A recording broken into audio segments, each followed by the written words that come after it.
message vous est présenté par l'Assemblée chrétienne Le Tabernacle. www.letabernacle.net. J'ai une question ce matin pour chacun d'entre nous.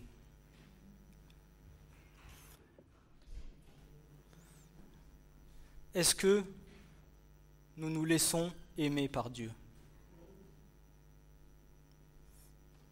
Le titre du message, c'est « Laisse-moi t'aimer ».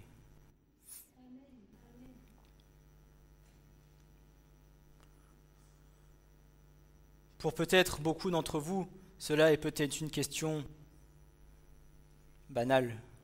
Une question en se disant « Oui, bien sûr que je veux me laisser m'aimer ».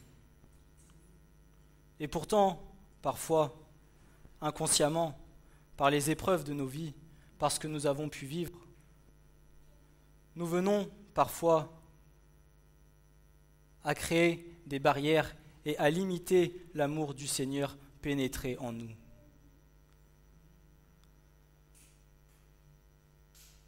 Il peut arriver pour certains que nous ayons énormément de facilité à témoigner de l'amour, à donner de l'amour, à donner. Mais parfois, nous avons du mal à recevoir.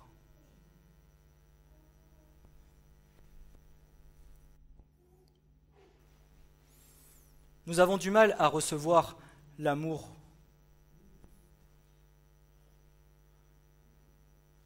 Par les circonstances de nos vies, parce que nous avons pu vivre, parce que parfois, nos cœurs se sont formés comme une carapace qui fait que cet amour que le Seigneur veut nous donner a du mal à pénétrer en nous.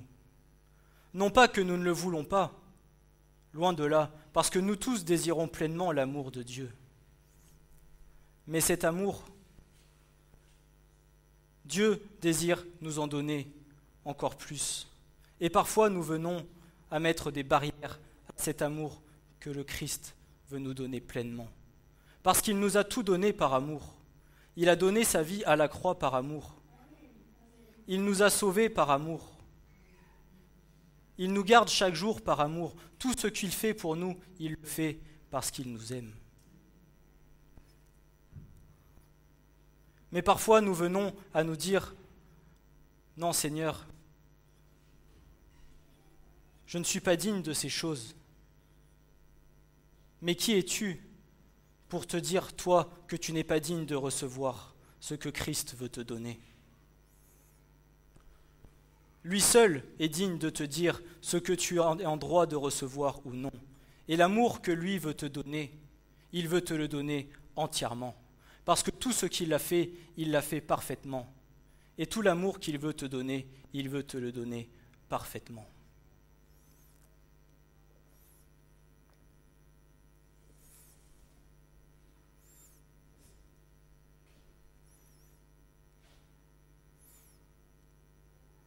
Nous avons parfois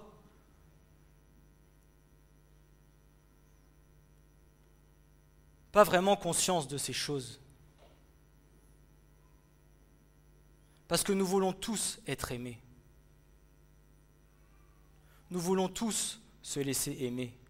Nous voulons tous être pleinement remplis d'amour.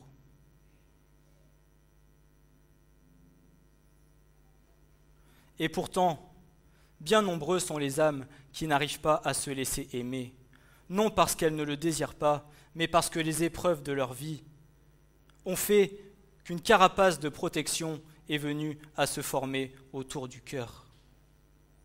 Et pourtant, les âmes étant venues à se former une carapace, et j'en suis témoin, sont bien souvent celles qui sont prêtes à donner le plus d'amour. Les âmes qui ont beaucoup souffert parce qu'elles ont beaucoup donné, ce sont ces âmes-là qui se sont formées une carapace autour du cœur, qui sont bien souvent qui sont souvent le plus prêtes à tout donner.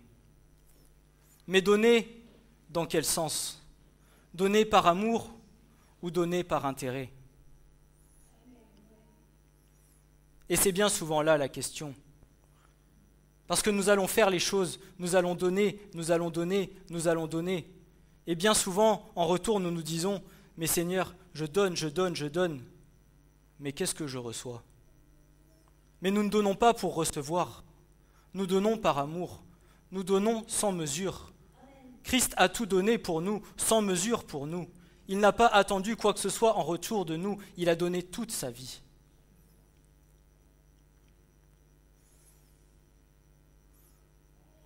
Et c'est souvent ces choses qui sont faites plus dans la chair que dans l'esprit qui viennent à faire que nous venons à chuter. Pourquoi? Parce que nous allons dire, mais Seigneur, je donne, je donne, je donne, mais je ne reçois pas. Et nous allons venir parfois à tomber dans des états de dépression. Parce que nous n'aurons pas reçu en retour ce que nous avons donné.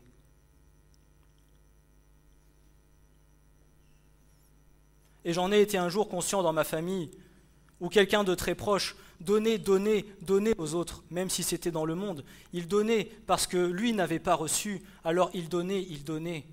Et un jour il me dit, mais Hugo, je donne, mais eux en échange, qu'est-ce qu'ils me donnent? Et ça a mené dans la dépression, dans l'alcoolisme, dans toutes ces choses, parce qu'il ne recevait pas ce qu'il donnait aux autres, parce que pour lui, son intérêt était de donner, mais en échange, il se disait, mais si je donne, alors je recevrai. Mais parfois, pas toujours.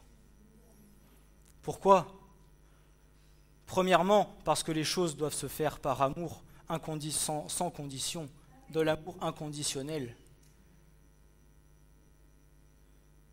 Mais deuxièmement,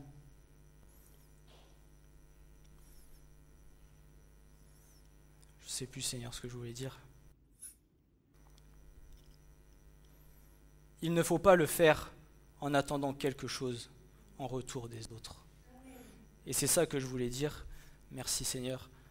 L'amour, les différents langages d'amour sont différents les uns des autres. Peut-être que moi, je vais communiquer un amour qui me semble, moi, être une façon de témoigner de l'amour, mais que la façon dont vous allez la recevoir n'est pas forcément celle avec laquelle, moi, je veux que vous la compreniez. Et inversement, nous avons tous différents langages d'amour, nous avons tous des différentes manières de témoigner de l'amour. Mais cela, c'est le Seigneur qui l'a donné à chacun d'entre nous. Et ce n'est pas parce que moi, je vais donner quelque chose à quelqu'un et que je veux qu'il le comprenne d'une manière que forcément la personne en réception la comprendra de cette façon.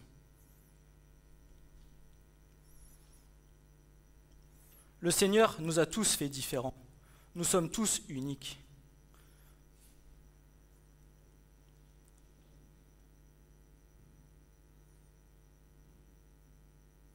Aujourd'hui, Yeshua, ton Seigneur, veut faire éclater la carapace que tu t'es créée comme bouclier de protection, afin que tu viennes pleinement te laisser envahir par son amour et goûter entièrement à ses bontés. Car ce sont les bontés de l'Éternel que nous ne sommes pas consumés, car ses compassions ne cessent pas, elles sont nouvelles chaque matin. Grande est ta fidélité. Grande est la fidélité de Dieu, parce que ses bontés se renouvellent chaque matin.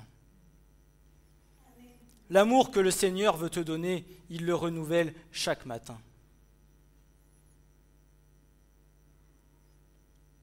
Le prophète Ézéchiel 36 au verset 26 nous dira ceci. « Et je vous donnerai un cœur nouveau, et je mettrai au-dedans de vous un esprit nouveau. Et j'ôterai de votre chair le cœur de pierre, et je vous donnerai un cœur de chair. »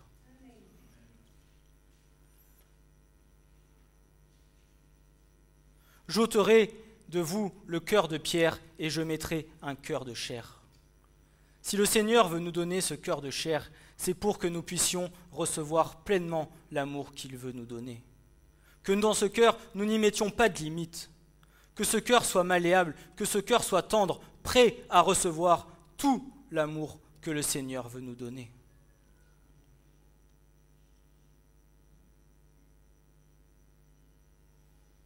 Et le Seigneur veut que nous acceptions cet amour.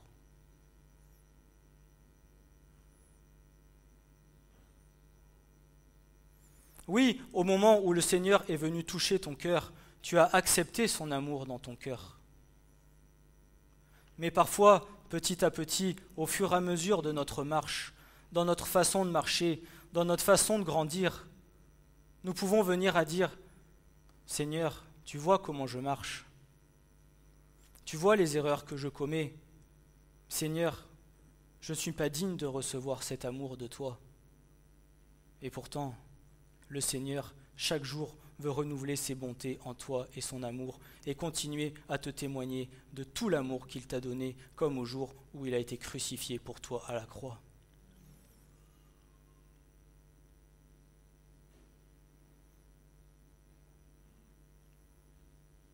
Tu es à ses yeux une merveilleuse créature.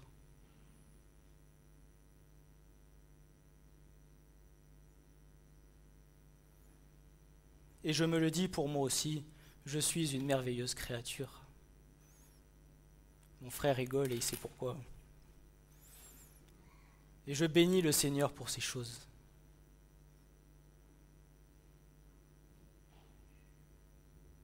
Parce qu'effectivement, il y a parfois des zones que nous pensons connaître, que nous pensons comprendre, mais finalement, nous n'avons pas compris.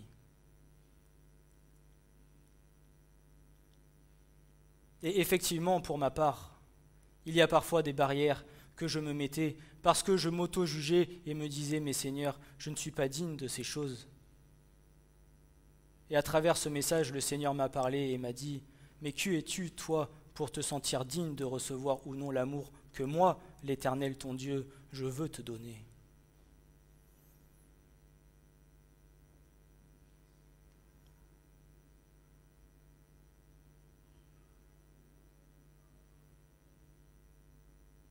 Et bien souvent, quand nous sommes trop durs avec nous-mêmes, que nous avons parfois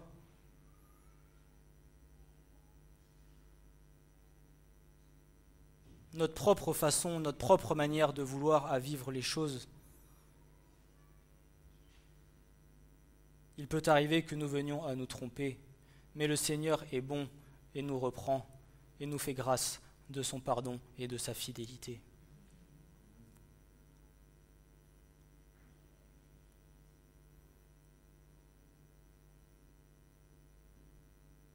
La carapace que nous sommes venus à nous créer inconsciemment vient à limiter la puissance d'action avec laquelle le Saint-Esprit désire agir au-dedans de nous, afin de revenir reprendre dans nos cœurs, de répandre dans nos cœurs l'amour de sa puissance manifestée par le Christ Jésus.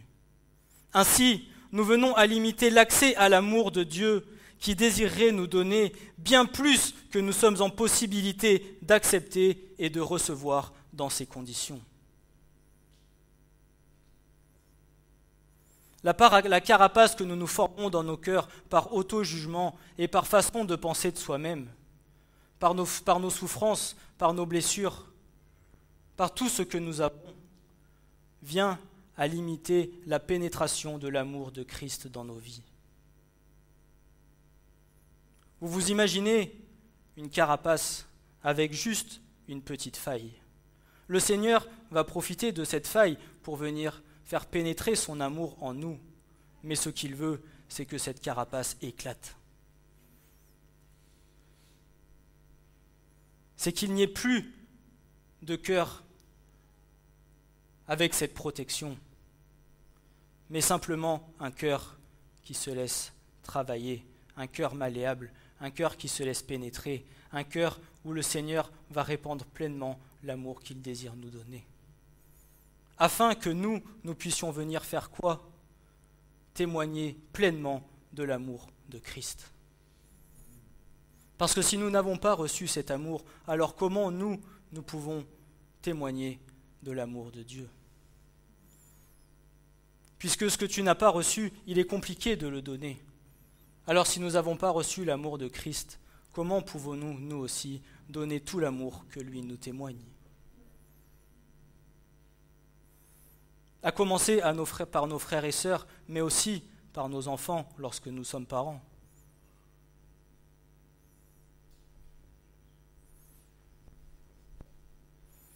Nous sommes bien souvent nos propres barrières.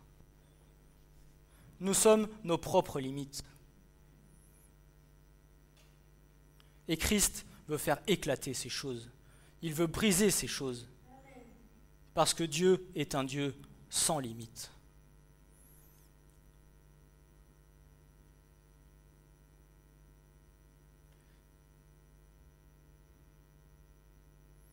Et je n'ai pas entendu le message de la semaine dernière, mais c'est ce qu'on appelle souvent se mettre sous une forme de case religieuse où à un moment donné, ces choses ont besoin d'être brisées parce que nous nous formons nos propres opinions, nos propres façons de penser, alors que ce n'est pas ce que le Seigneur nous dit. Ce que nous pensons n'est pas ce que le Seigneur pense. Mes pensées ne sont pas vos pensées, dira le Seigneur, et mes voix ne sont pas vos voix.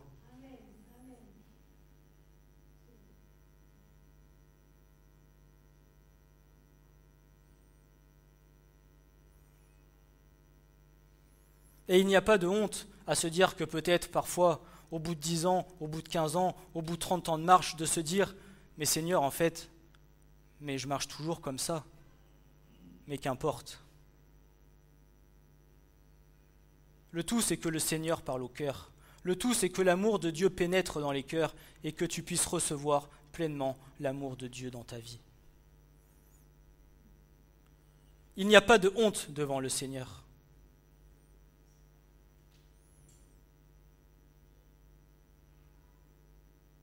Quand je dis « il n'y a pas de honte », il n'y a pas de honte à venir confesser ce qui ne va pas dans nos vies, à venir reconnaître nos torts, à venir reconnaître nos erreurs. Amen. Le Seigneur est bon et fidèle pour nous les pardonner. Et c'est là, à ce moment, que le Seigneur agira avec puissance.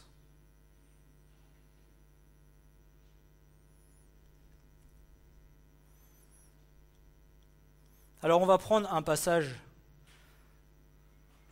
que Paul dira aux Romains au chapitre 8 et versets 35 à 39.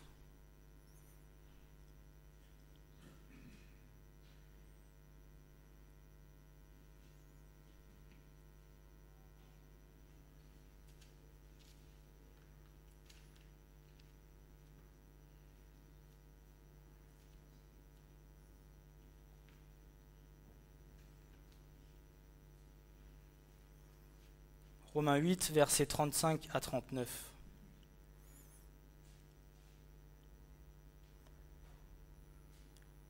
Qui est-ce qui nous séparera de l'amour de Christ ? Tribulation ou détresse, ou persécution ou famine, ou nudité ou péril, ou épée, selon qu'il est écrit, pour l'amour de toi, nous sommes mis à mort tout le jour, et nous avons été estimés comme des brebis de tuerie. Au contraire, dans toutes ces choses, nous sommes plus que vainqueurs par celui qui nous a aimés. Car je suis assuré que ni mort, ni vie, ni ange, ni principauté, ni choses présentes, ni choses à venir, ni puissance, ni hauteur, ni profondeur, ni aucune autre créature ne pourra nous séparer de l'amour de Dieu qui est dans le Christ Jésus, notre Seigneur. Amen.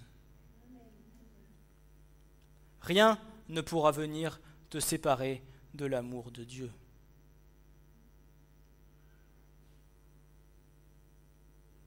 Le Seigneur désire faire de chacun de nous des vainqueurs sur le péché, des vainqueurs sur la chair, des vainqueurs dans nos combats, des vainqueurs dans nos difficultés, des vainqueurs dans nos épreuves, dans tout ce contre quoi nous venons à combattre chaque jour. Mais des vainqueurs non pas par nos propres forces et nos propres moyens, mais des vainqueurs par lui, Yeshua, notre Seigneur, qui nous a aimés avant même la fondation du monde. L'homme, en tant qu'être et créature de Dieu, a été créé à son image. Nous avons été créés à l'image de Dieu. non pas à l'image que toi tu te percevais de toi, mais à l'image de Dieu.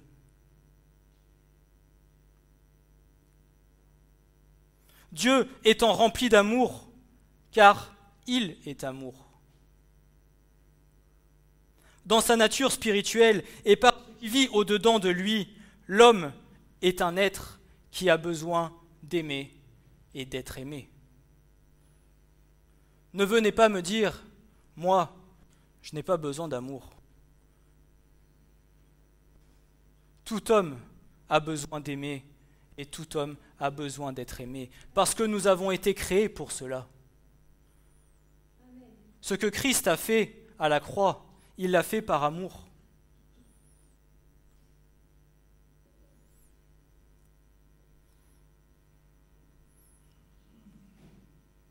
Nous avons tous besoin d'être des témoignages vivants de Christ. Et s'il y a bien une chose qui viendra toucher et percuter les cœurs des pécheurs aujourd'hui, ce sera l'amour de Christ qui vit en nous. Ce sera parce que nous serons capables de leur témoigner de cet amour. Qu'est-ce qui souvent, quand vous avez pu témoigner à un pécheur, à quelqu'un que vous avez rencontré sur votre chemin, qu'est-ce qui en premier a touché son cœur? La façon dont vous jugez sa vie ou la façon dont vous lui témoignez de l'amour de Christ qui est en vous?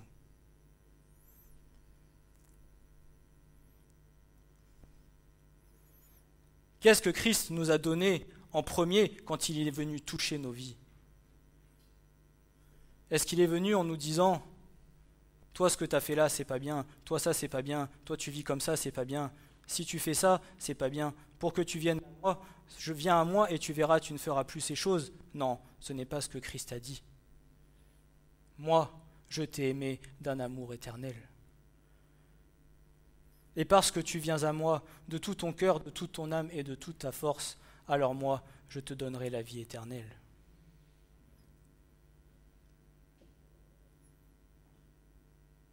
C'est l'amour qui viendra attirer un plus grand nombre d'entre nous.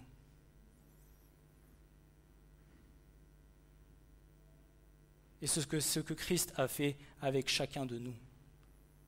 Dans un premier temps, il nous a témoigné son amour. Ensuite, il nous a enseigné sa parole, mais d'abord, il a tendu sa main et nous a donné tout l'amour qu'il avait à nous donner.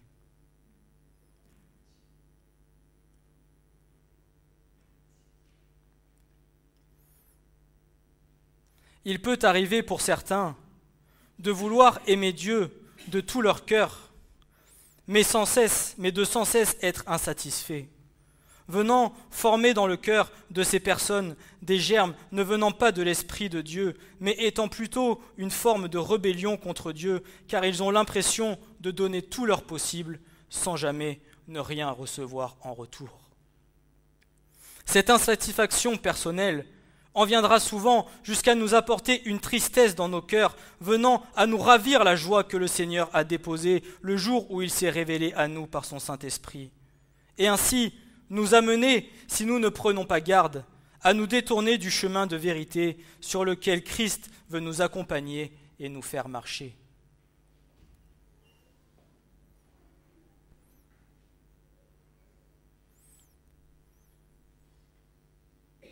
Il peut arriver que nous fassions les choses par amour, en faisant les choses, mais en retour en se disant « Mais Seigneur, je fais ça pour toi, mais Seigneur, je ne reçois rien en retour de ta part. »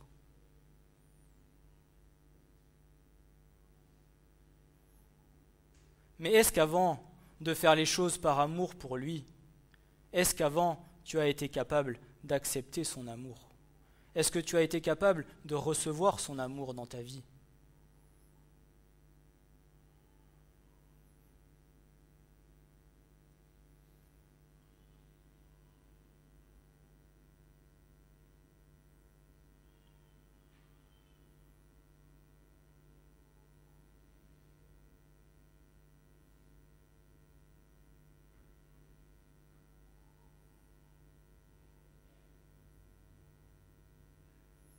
Si nous ne donnons pas de tout notre cœur comme Christ a donné sa vie, alors oui, forcément, à un moment donné, nous viendrons à être déçus. Parce que peut-être que quelque part, inconsciemment, ces choses ont été faites par intérêt. Par intérêt parce que nous voulions ces choses. Parce que nous voulions et nous attendions quelque chose du Seigneur en retour. Mais Seigneur, j'ai fait ça. Seigneur, j'ai fait ci. Seigneur, j'ai fait ça. Mais toi, qu'est-ce que tu me donnes ?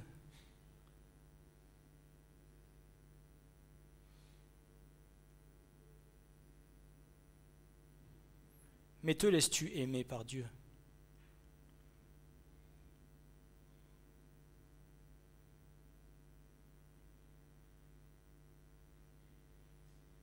Es-tu prête à recevoir tout l'amour de Dieu ?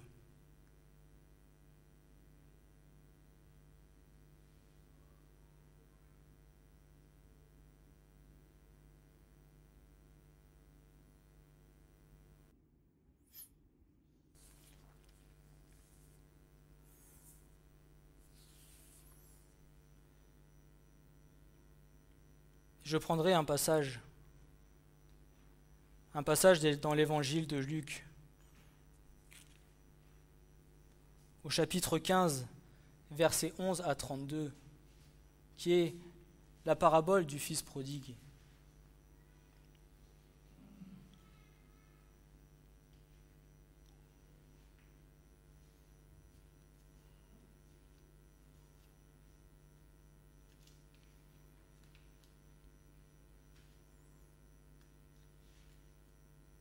Et voici ce que Jésus dit. Et il dit, un homme avait 2 fils, et le plus jeune d'entre eux dit à son père, « Père, donne-moi la part du bien qui me revient. » Et il leur partagera son bien. Et peu de jours après, le plus jeune fils, ayant tout ramassé, s'en alla dehors, et un pays éloigné, et là il dissipa son bien en vivant dans la débauche. Après qu'il eut tout dépensé, une grande famine survint dans ce pays-là. Et il commença d'être dans le besoin.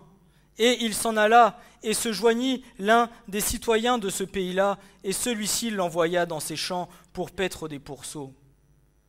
Et il désirait de remplir son ventre des gousses que les pourceaux mangeaient, et personne ne lui donnait rien. En étant revenu à lui-même, il dit, « Combien de mercenaires de mon père ont du pain en abondance, et moi, je péris ici de faim. Je me lèverai et je m'en irai vers mon père, et je lui dirai, « Père, j'ai péché contre le ciel et devant toi. Je ne suis pas digne d'être appelé ton fils. Traite-moi comme l'un de tes mercenaires. » Et se levant, il vint vers son père, et comme il était encore loin, son père le vit et fut ému de compassion, et courant à lui se jeta à son cou et le couvrit de baisers. Et le fils lui dit, « Père, j'ai péché contre le ciel et devant toi. Je ne suis plus digne d'être appelé ton fils. » Mais le père dit à ses esclaves, « Apportez dehors la plus belle robe, et l'en revêtez et mettez un anneau à sa main et des sandales à ses pieds. Et amenez le veau gras, et tuez-le, et mangeons et faisons bonne chère, car mon fils, que voici, était mort. Il est revenu à la vie. Il était perdu, et il est retrouvé. » Et ils se mirent à faire bonne chère. Or, son autre fils, son fils aîné, lui, qui n'avait pas péché, qui ne s'était pas détourné de la vérité, son fils aîné qui était au champ, et comme il revenait et qu'il approchait de la maison, il entendit la mélodie et les danses. Et ayant appelé l'un des serviteurs, il demanda ce que c'était. Et il lui dit, « Ton frère est venu, et ton père a tué le veau gras parce qu'il l'a recouvert sain et sauf. » Et il se mit en colère et ne voulait pas entrer. Et son père étant sorti le pria. Mais lui répondant dit à son père, « Voici tant d'années que je te sers, et jamais je n'ai transgressé tes commandements. Et tu ne m'as jamais donné un chevreau pour faire bonne chère avec mes amis. Mais quand celui-ci, ton fils, qui a mangé ton bien avec des prostituées, est venu, tu as tué pour lui le veau gras. » Et le père lui répondit, « Mon enfant, tu es toujours avec moi, et tout ce qui est à moi est à toi. Mais il fallait faire bonne chère et se réjouir, car celui-ci, ton frère, était mort, il est revenu à la vie, il était perdu, maintenant il est retrouvé.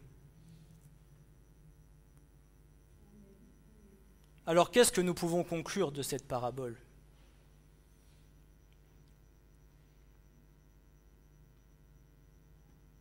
Qu'est-ce que nous pouvons en conclure ? Oui, certes, le fils, le premier, s'est éloigné du Seigneur, est allé faire ses affaires. Il a péché contre Dieu. Mais malgré tout, il est revenu auprès de son père et a dit « Mais père, je ne suis pas digne de toi. » Il a reconnu ses fautes, il a reconnu ses erreurs.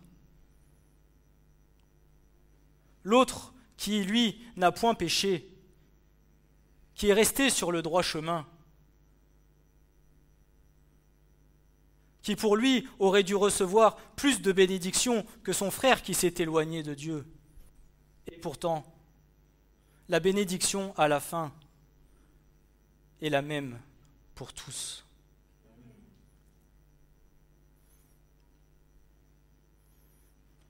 Il y a quelque part dans le deuxième fils qui n'a point péché contre Dieu, peut-être une forme d'orgueil de se dire « Mais moi, Père, je n'ai pas péché, et que me donnes-tu » ?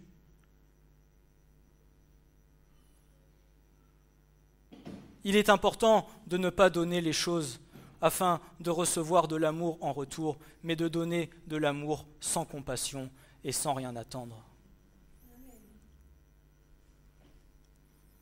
Parce qu'à la fin, même que celui qui se soit éloigné, mais qui de tout son cœur est revenu au Seigneur, et peut-être celui qui est resté droit toute sa vie, la récompense à la fin sera la même. L'amour de Dieu, l'amour de son Fils unique offert à la croix pour toi, pour moi.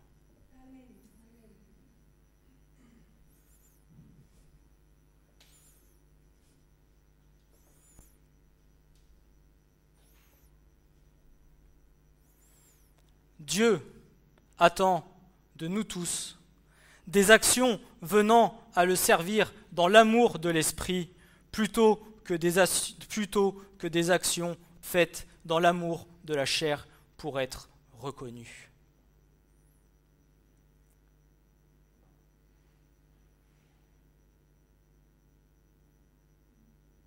Dieu attend de nous des actions de grâce venant par l'amour de l'Esprit plutôt que des actions venant par l'amour de la chair.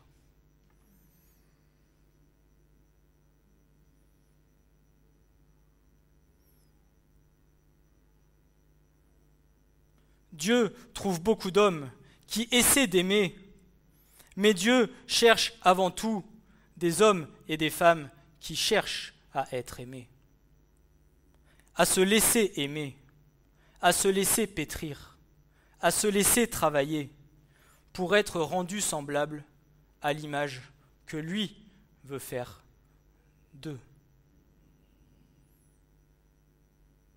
Dieu veut avant tout que tu te laisses aimer afin que tu puisses être capable de te laisser pétrir pour être rendu semblable à l'image que lui veut faire de toi, à l'image que lui veut faire de moi.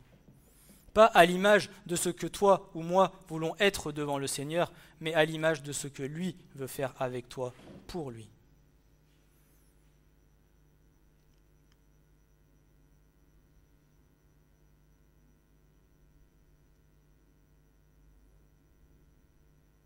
Et nous venons bien souvent à être nous-mêmes nos propres pièges dans notre marche. Par notre façon de raisonner, par notre façon de penser, par notre façon d'interpréter. Plutôt que d'être capables de nous laisser aimer par Dieu, nous venons à essayer de penser et d'interpréter ce que Dieu pense de nous et comment Dieu nous considère à ses yeux. Alors qu'il nous l'a pourtant révélé, il gardera son peuple comme la prunelle de ses yeux. Deutéronome 32, verset 10. Dieu nous l'a révélé, il gardera son peuple comme la prunelle de ses yeux.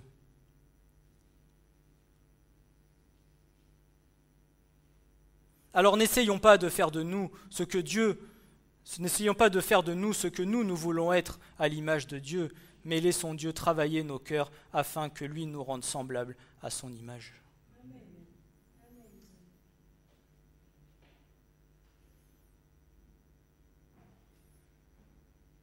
Et il en va d'un abandon de nos vies. Il en va d'un abandon de notre être, d'une confiance entière envers le Seigneur.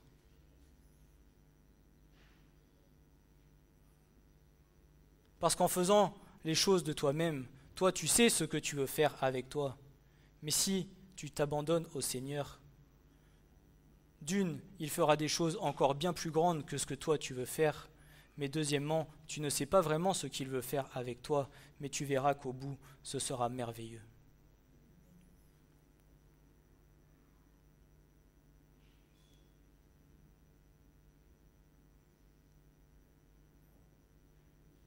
De plus, apprenons à comprendre et accepter par le Saint-Esprit la manière avec laquelle Dieu aime chacun d'entre nous. La manière avec laquelle Dieu aime chacun de ses enfants, autrement dit, notre prochain. Car bien qu'il nous aime tous d'un même amour et de la même manière, en revanche, son amour ne se manifeste pas en nous de la même façon. Il peut arriver que nous voudrions que le Saint-Esprit agisse d'une certaine manière chez l'un parce qu'il agit de cette façon-là avec nous. Mais c'est Dieu qui a créé chacun individuellement. Nous sommes tous uniques, et qui dit unique dit 8 milliards de façons d'agir différentes parce que nous sommes tous différents. Nous avons tous reçu l'amour de Dieu dans nos cœurs. Et la façon d'agir, la façon avec laquelle le Saint-Esprit agira avec chacun de nous sera différente. L'amour dont il viendra me témoigner à moi sera différente que celle qui viendra témoigner à Julien, à mon épouse, à Camille, à Nat et à chacun d'entre nous. Parce que nous avons tous un passé différent, nous avons tous des blessures différentes, nous avons tous une sensibilité différente. Nous sommes tous différents les uns des autres et seul le Seigneur sait comment il doit agir exactement avec chacun. Mais nous ne nous attendons pas à nous dire « Mais Seigneur, tu as agi comme ça avec moi, mais pourquoi tu ne fais pas ça avec lui ?» Mais parce que ce n'est pas comme ça que le Seigneur doit agir avec lui ou avec elle.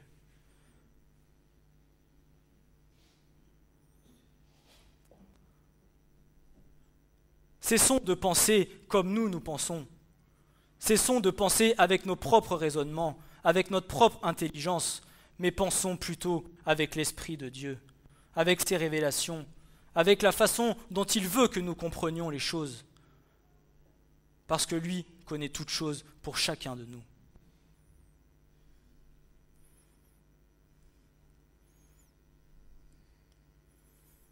Et quand j'écrivais le message, je croyais qu'on était toujours à 6 milliards d'habitants sur la Terre.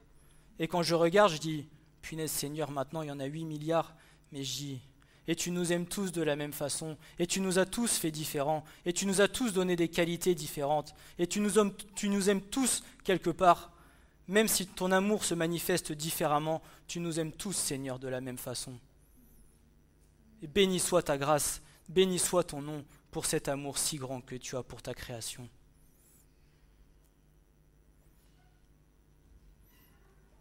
L'amour de Dieu surpasse toute chose.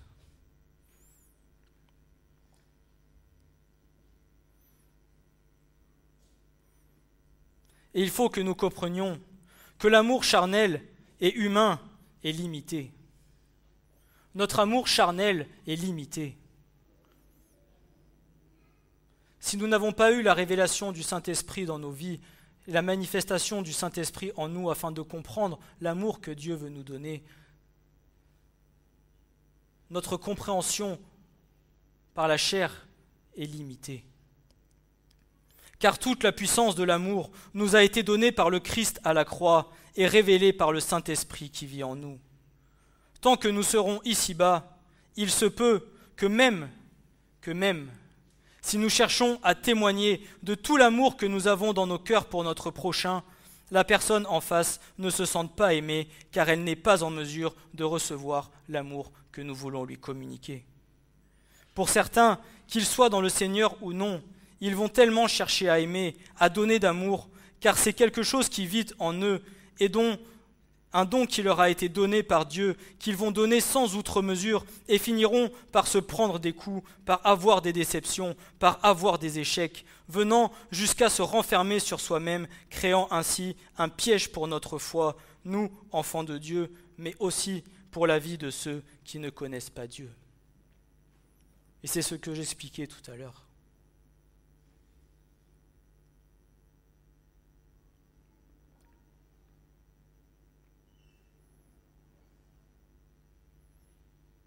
Donnons l'amour comme Christ veut que nous le donnons.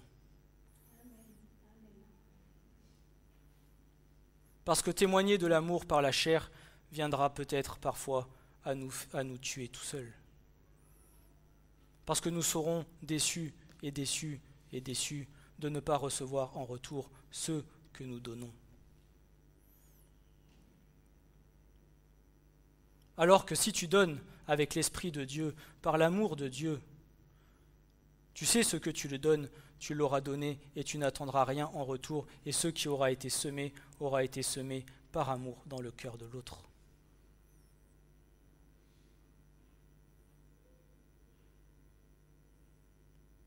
Que ta main gauche ignore ce que ta main droite fait.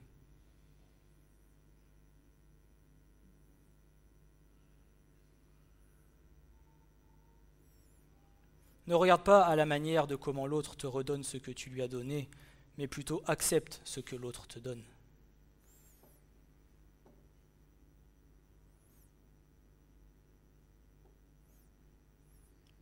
Est-ce que vous croyez que nous donnons à Christ tout l'amour que lui nous a donné ? Est-ce que nous donnons à Christ tout l'amour que lui nous a donné ? Et pourtant, il ne regarde pas à cela, et tous les jours, il nous aime, et tous les jours, il renouvelle sa grâce, et tous les jours, il renouvelle ses bontés, et tous les jours, il nous pardonne de nos fautes, de nos détournements, et tous les jours, et tous les jours, et tous les jours, jusqu'à la fin. Mais parce qu'il voit ton cœur, qui est sensible à son amour, il voit ton cœur qui l'aime, il voit ton cœur qui veut avancer avec lui, il voit ton cœur qui veut sans cesse lutter contre le péché, lutter contre la chair, afin d'être droit et d'être agréable à ses yeux. Et pourtant, son amour est le même hier, aujourd'hui et éternellement. Et même si tu t'es détourné de lui, son amour le temps que tu étais dans le monde, son amour pour toi n'a pas changé.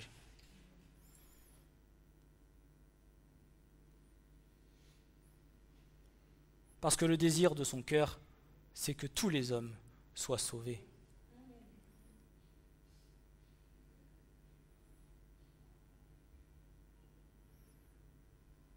Et c'est pour ces raisons que dans un premier temps, Dieu n'attend pas des hommes et des femmes qui viennent à témoigner de l'amour qu'ils ont reçu, mais bien des hommes et des femmes qui sont prêts à recevoir et accepter tout l'amour que lui veut leur communiquer.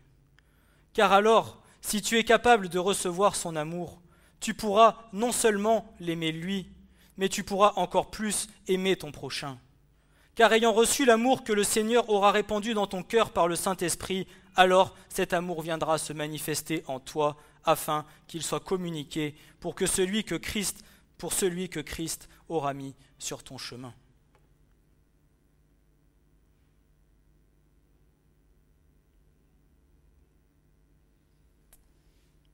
Amen.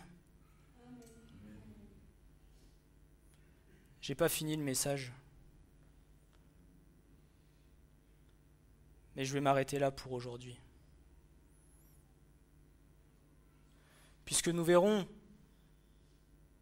que dans l'amour que Dieu nous a donné, une fois que l'amour de Dieu est répandu dans nos cœurs, Dieu attend aussi que nous grandissions dans cet amour.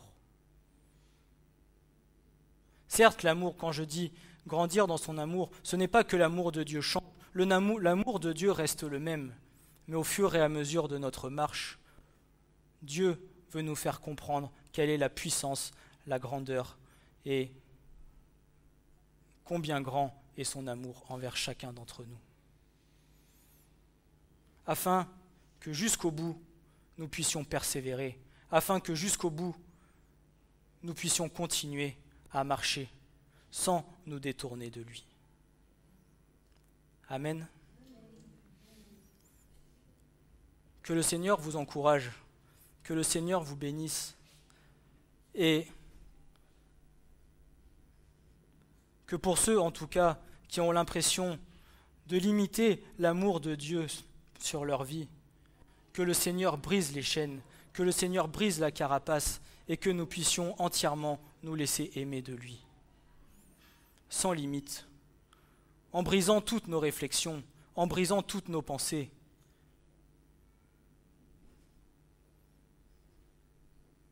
Nous n'avons pas à penser pour Dieu, nous avons simplement à être comme des petits-enfants et à le suivre comme lui veut que nous marchions, et à accepter tout ce qu'il veut nous donner.